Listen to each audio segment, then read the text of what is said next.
नमस्कार सभी साथियों को, स्वागत है आपके अपने चैनल हिंदी ओशियन में। आज हम धूमिल जी की कविता अकाल दर्शन को पढ़ेंगे और ये अकाल दर्शन बाकी दो कविताएं थी जो पढ़ा दी जा चुकी हैं, नक्सलवाड़ी और मोचीराम। और अकाल दर्शन, ये तीनों ही कविताएं आपकी संसद से सड़क तक में सम्मिलित है और संसद से सड़क तक का जो समय है वो है 1972। ठीक है, एक कविता और इनकी बचेगी, वो अगली कक्षा में करेंगे, उसका नाम रहेगा रोटी और संसद। ठीक है, कल सुनना मुझे में ये सम्मिलित है। इनकी चार कविताएं लगी हुई हैं, 3 कविताएं संसद से सड़क तक में है, जिसमें नक्सलवाड़ी है, मोचीराम है और अकाल दर्शन है। एक कविता इनकी रोटी और संसद है जो कल सुनना मुझे में संकलित है। ठीक है, तो इसमें देखा जाए तो धूमिल अकाल दर्शन कविता द्वारा सत्ता और जनता की चेतना के द्वंद्व से क्रांति के दर्शन की खोज करते हैं। इसके बीच, सत्ता और जनता के बीच। यह कविता धूमिल के काव्य संग्रह संसद से सड़क तक में संग्रहित है। इस कविता में अकाल के उन कारकों पर कवि विचार करता है कि जिसके कारण अकाल का खात्मा आज तक नहीं किया जा सका। अकाल उस व्यवस्था की देन है जो आजादी और गांधी के नाम पर चल रही है, जिससे भूख और मौसम में कोई परिवर्तन लाना संभव नहीं है। केवल कोरे नारों के बल पर कुछ भी नहीं हो सकता। जब तक देश की जनता व्यवस्था की गतिविधियों से तटस्थ रहेगी, वहां अकाल निरंतर बना रहेगा।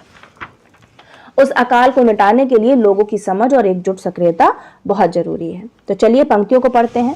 भूख कौन उपजाता है, वह इरादा जो तरह देता है, या वह घृणा जो आंखों पर पट्टी बांधकर हमें घास की सट्टी में छोड़ आती है।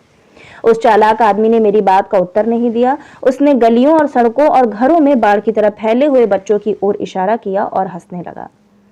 तो यहाँ कवि क्या कहते हैं, भूख कौन उपजाता है। कवि ने इस कविता के प्रारंभ में ही पाठकों के सम्मुख एक प्रश्न रख दिया है कि भूख को पैदा कौन करता है, उपजाता कौन है भूख।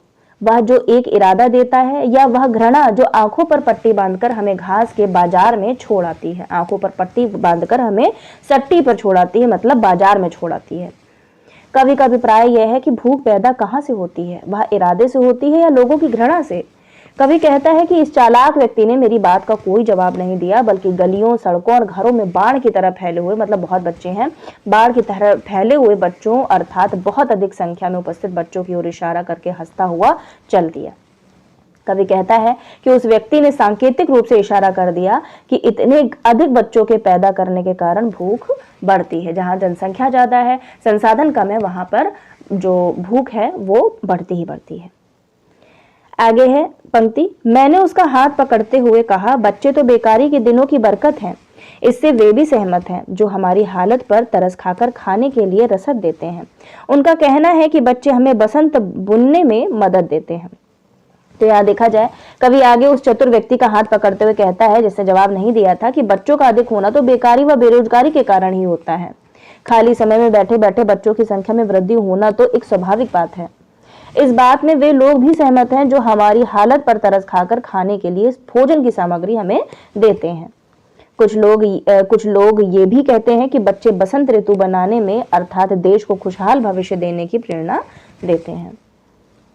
लेकिन यही वे भूलते हैं, दरअसल पेड़ों पर बच्चे नहीं, हमारे अपराध भूलते हैं। मगर उस चालाक आदमी ने मेरी किसी बात का उत्तर नहीं दिया और हंसता रहा। फिर जल्दी से हाथ छुड़ाकर जनता के हित में स्थानांतरित हो गया। मैंने खुद को समझाया, यार उस जगह खाली हाथ जाने से इस तरह क्यों झिझकते हो? क्या तुम्हें किसी का सामना करना है? तुम वहां कुआं झांकते आदमी की सिर्फ पीठ देख सकते हो। तो यहाँ पर देखा जाए तो कवि जो उक्त मानसिकता है, उस मानसिकता के प्रति असहमति व्यक्त करते हुए कहता है कि बच्चे के बारे में इस प्रकार की मान्यता रखना इन सबकी भूल है। कवि कहता है कि क्या बच्चे फल की तरह पेड़ों पर लगते हैं जो प्राकृतिक प्रक्रिया में उग जाते हैं? अधिक संख्या में बच्चे तो हमारी विचारहीनता के परिणाम है। अधिक बच्चे पैदा करना एक अपराध के समान है। इतना कवि द्वारा कहने पर भी उस चालाक आदमी ने कवि की किसी भी बात का उत्तर नहीं दिया और इस बात पर हंसता ही रहा। लगातार हंसते हंसते फिर उसने जल्दी से मुझसे हाथ छुड़ाया और जनता के हित की बात कहकर वहां से चला गया, ताकि उसे कवि के प्रश्नों का सामना न करना पड़े तथा उसका भेद न खुले, इसलिए वह वहां से चला गया। तभी कवि एक अलग दिशा में सोचने लगता है कि कवि स्वयं से ही कहने लगता है, स्वयं को ही समझने लगता है, अरे मित्र, उस जगह अर्थात अपराधों के अंधेरे कुएं की ओर खाली हाथ अर्थात बिना कुछ आत्मरक्षा के अस्त्र शस्त्र लिए जाने से संकोच करते हो? पूछ रहे हैं वहां पे आत्मरक्षा को खतरा है तो वहां बिना अस्त्र शस्त्र ला जाने को संकोच करते हो? क्या तुम्हें वहां स्वयं किसी का सामना नहीं करना है? वहां सामना करने के लिए तुम्हारा कोई प्रतिपक्ष दिखाई ही नहीं देता है, अर्थात वहां तो अधोमुखी होकर अंदर गहरे कुएं में तुम्हें गिरना ही है। प्रतिरोध में किसी का सामना करना नहीं है, सिर्फ वहां तो आदमी की पीठ ही दिखाई देती है, अर्थात कोई तुम्हारा विरोध करने वाला वहां नहीं है। और सहसा मैंने पाया कि मैं खुद अपने सवालों के सामने खड़ा हूं और उस मुहावरे को समझ गया हूं जो आजादी और गांधी के नाम पर चल रहा है, जिससे न भूख मिट रही है न मौसम बदल रहा है। लोग बिलबिला रहे हैं, पेड़ों को नंगा करते हुए पत्ते और छाल खा रहे हैं, मर रहे हैं, दान कर रहे हैं, जलसों जुलूसों में भीड़ की पूरी ईमानदारी से हिस्सा ले रहे हैं और अकाल को सोहर की तरह गा रहे हैं।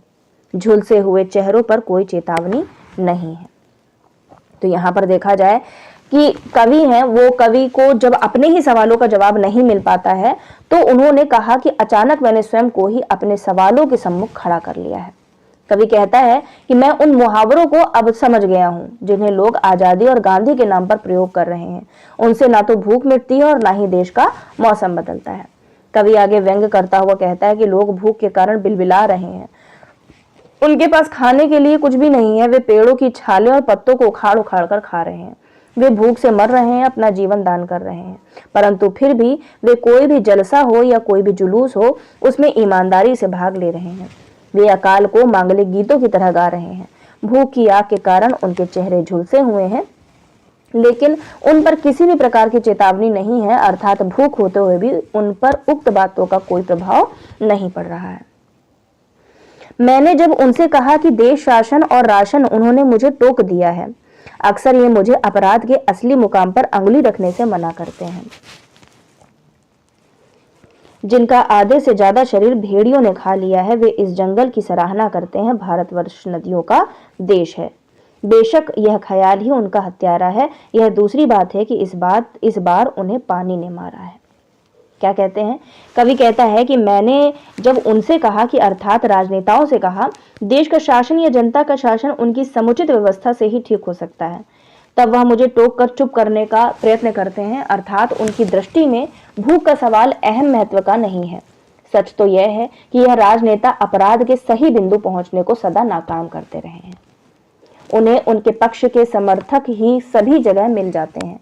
ऐसे जंगल राज जिसमें बड़ी शक्तियां छोटे व्यक्तित्व को निगल लेती हैं, यह शासन रूपी भेड़िए भी गरीब को और गरीब, पीड़ित तथा निरुपाय बना लेते हैं। फिर भी वे लोग इस जंगल राज की प्रशंसा करते हैं तथा ये मान बैठे हैं कि भारतवर्ष नदियों का देश है, अर्थात ये गरीब पराश्रित लोग मान बैठे हैं कि बड़ी शक्तियां जन्म से ही शक्तिशाली होती हैं, हम लोग इनका कुछ नहीं बिगाड़ सकते हैं तथा नदी के समान यहाँ पानी ऊपर से नीचे की ओर बहेगा, अर्थात सर्वप्रथम सारी सुविधाएं, भोजन, कपड़ा, मकान, ये सभी पहले राजनेताओं शासकों को ही प्राप्त होगा, उसके पश्चात बचा हुआ हम गरीबों के हिस्से आएगा। कवि आगे कहता है कि उनकी यह सोच ही उनकी हत्या कर देती है। क्या कह करके कि उनके मनोबल को मार देती है, मतलब कह रहे हैं कि उनको किसी प्रतिरोध के लिए तैयार ही नहीं होने देती है। किसको? आम जनता को। उनका ऐसा पानी ही, अर्थात उनकी ऐसी चेतना ही उन्हें मार रही है। उनमें प्रतिरोध करने का साहस ही नहीं है। यह दूसरी बात है, इस बार उन्हें पानी ने मारा है। मगर वे हैं कि असलियत नहीं समझते, अनाज में छिपे उस आदमी की नीयत नहीं समझते जो पूरे समुदाय से अपना गिजा वसूल करता है, कभी गाय से कभी हाथ से। यह सब कैसे होता है मैं उन्हें समझाता हूँ। यह कौन सा प्रजातांत्रिक नुस्खा है कि जिस उम्र में मेरी माँ का चेहरा झुर्रियों की झोली बन गया है, उसी उम्र की मेरी पड़ोस की महिला के चेहरे पर मेरी प्रेमिका के चेहरे सा लोच है। कवि यहाँ कहता है कि जो प्रताड़ित, शोषित व दब्बू होते हैं, उन लोगों की मानसिकता के बारे में सोचता है कि वह बहुत बड़ा शोषित समाज संगठित होकर प्रतिरोध क्यों नहीं करता। तो इसका उत्तर यही निकलता है कि ये पूरा शोषित, प्रताड़ित, अशिक्षित समाज है। वह अनाज में छिपे उस आदमी की नीयत ही असलियत को नहीं समझ पाता, अर्थात जिस प्रकार अनाज में छिपा घुन अनाज की ताकत को धीरे धीरे कम कर देता है, उसी प्रकार ये राजनेता या शासक भी पूरे समाज से अपना हफ्ता वसूल करके अपनी ताकत को बढ़ाता है। वह व्यक्ति कभी गाय के नाम से तो कभी हाय अर्थात दीनता प्रकट करके गरीबों के नाम पर समाज से पैसा लेता है। कवि ने बहुत बार उस चालाक व्यक्ति के षड्यंत्र को लोगों को समझाना चाहा, अवगत कराने का प्रयत्न किया, उन्हें सावधान किया, किंतु वे अपनी मानसिक सीमाओं तथा आस्थाओं के कारण उसके मतलब राजनेता के षड्यंत्र को समझ नहीं पा रहे हैं। कवि प्रत्यक्ष उदाहरण देकर समझाते हैं कि प्रजातंत्र में सभी को फलने फूलने के समृद्धि प्राप्त करने के समान अवसर प्राप्त होते हैं, लेकिन फिर भी यहाँ एक स्वस्थ जवान बना रहता है तथा एक बूढ़ा होता जाता है। उदाहरण के लिए, जिस उम्र में मेरी माँ का चेहरा झुर्रियों की झोली बन गया, उसी उम्र की मेरी पड़ोस की महिला के चेहरे पर मेरी प्रेमिका के चेहरे सा आकर्षण बना हुआ है। अर्थात प्रजातांत्रिक माहौल में एक व्यक्ति स्वस्थ व आकर्षक बना रहता है तथा दूसरी ओर एक व्यक्ति रोजी रोटी के लिए भीष्म संघर्ष करता रहता है, जिस कारण वह असमय ही बूढ़ा दिखाई देने लगता है। इस प्रकार कवि ने सामाजिक विषमता का चित्रण इन पंक्तियों में किया है। आगे की पंक्तियां हैं। ले चुपचाप सुनते हैं, उनकी आंखों में विरक्ति है, पछतावा है, संकोच है या क्या है कुछ पता नहीं चलता। वे इस कदर पस्त हैं कि तटस्थ हैं, और मैं सोचने लगता हूं कि इस देश में एकता युद्ध की और दया अकाल की पूंजी है। क्रांति किसने तुझको अंतर्यामिनी बतलाया उसका आना, यहाँ के असंग लोगों के लिए किसी अबोध बच्चे के हाथों की जूझी है। तो यहाँ पर इन पंक्तियों के माध्यम से कहते हैं कवि कि मेरे इन प्रश्नों का, इन तर्कों का उत्तर जब इन राजनेताओं या शासकों के पास नहीं होता तो ये चुपचाप इन तर्कों को सुनते रहते हैं, तथा जब वह इन प्रश्नों का उत्तर नहीं दे पाते हैं तो इनकी आंखों में विरक्ति का भाव, पछतावे की झलक या एक संकोच सा दिखाई देता है। उनकी इस निरुपाय अथवा त्रस्त दशा को देखकर कुछ समय नहीं आता है कि वे अपने पद के प्रति ईमानदार रहे हैं या आंखों में पछतावा या संकोच दिखाकर ईमानदारी का दिखावा कर रहे हैं। उनका यह तटस्थ भाव कवि को असमंजस की स्थिति में डाल देता है। तभी कवि के मन में एक नई सोच उभरती है कि इस देश में दिखाई देने वाली एकता युद्ध के भय अथवा अभाव के कारण जो दया उत्पन्न हुई है, ये मात्र केवल शब्द हैं, वाणी मात्र का दिखावा है। या इन शासकों के मन में एक क्रांति उत्पन्न हुई है, जिस प्रकार एक अबोध बच्चे को यह ज्ञात नहीं होता कि उसके हाथों में जूजी अर्थात भयानक जंतु है, कोई खिलौना नहीं है। उसी प्रकार यहाँ के लोगों की अनासक्त मानसिकता समग्र संदर्भों का सामाजिक उपयोग नहीं कर पाते हैं, वह क्रांति का महत्व नहीं समझते हैं।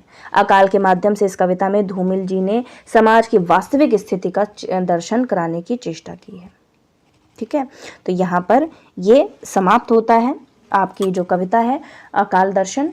और ये अगर पर्टिकुलर कविता के बारे में बात की जाए तो 1957 में कविता आई थी, लेकिन संग्रहित है ये 1972 के किसमें, संसद से सड़क तक में। ठीक है, अब आखिरी कविता आपकी रोटी और संसद होगी, और वैसे ही मैं कविता पढ़ा चुकी हूँ, मैं इसको ऐड ऑन कर दूंगी आपकी आगे की कक्षाओं में।